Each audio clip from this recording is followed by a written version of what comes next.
Hello everybody, this is Valdmiro again. I hope you all doing well, and I would like to share with you two important things. First, the first lesson that I learned as a founder, and the second thing is an update of where we are exactly at this point. One of the first lessons that I learned is you should never ever take a no as an answer. Okay, I hope you guys don't take that out of context, because if we are talking about relationship with somebody, of course you should take no as an answer, because no means no. But if we are talking about entrepreneurship or you working on your idea, either you should keep going or not, you should never take a no as an answer. Let me be a little bit vulnerable and share with you a personal example.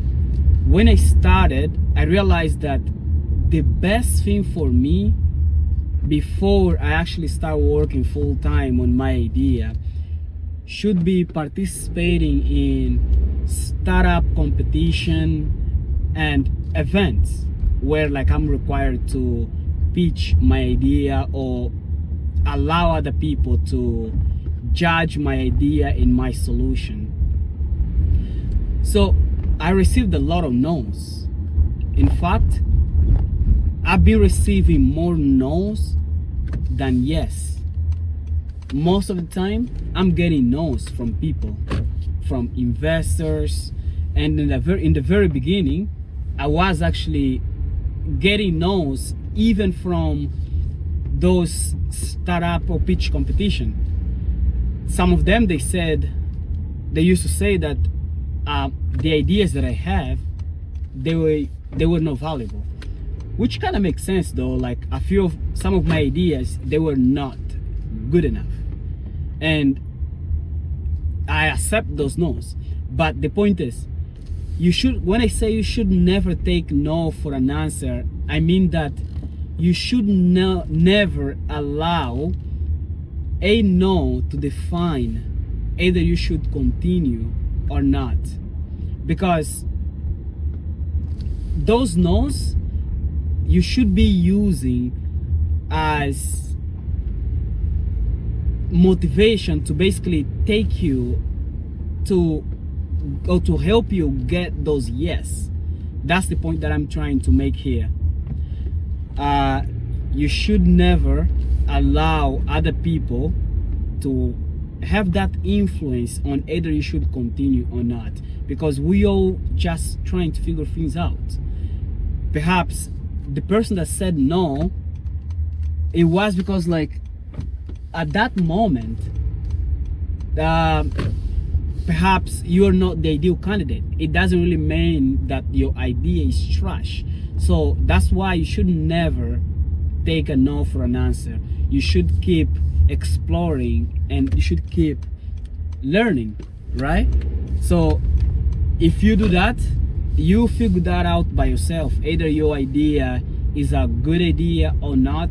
And most importantly, you should let the customer or the future users to actually be the ones tell you, direct or indirectly, either you should continue or not. Finally, I wanted to share with you guys some updates where we are at this point. So we have built our MVP. We have built a working MVP, in fact, and at this point we are exploring possible pilots with companies. What I mean by pilot is we are searching for companies who might be willing to try our solution, or who might be willing to collaborate with us so we can co-develop. So we identify whatever problem they are facing, and then we try to use our solution to tackle that specific problem. That's where we are. We have built our MVP. So yeah, we will keep the search, and just, you know, to share that with you also, most of my time I've been receiving no from investors. I've been receiving no from companies. So it is part of the business, getting those no's. So if you have an idea that you want to start, please don't let those initial no's, or don't let anyone discourage you from starting. No one should actually have the power of influence you so much to the point that you give up on your idea. You should be the one figuring out by yourself through your mistakes and go from there. Okay, thank you so much for listening. If you believe that this video helped you in any way, please put a like on it, share, and support your brother out. Thank you.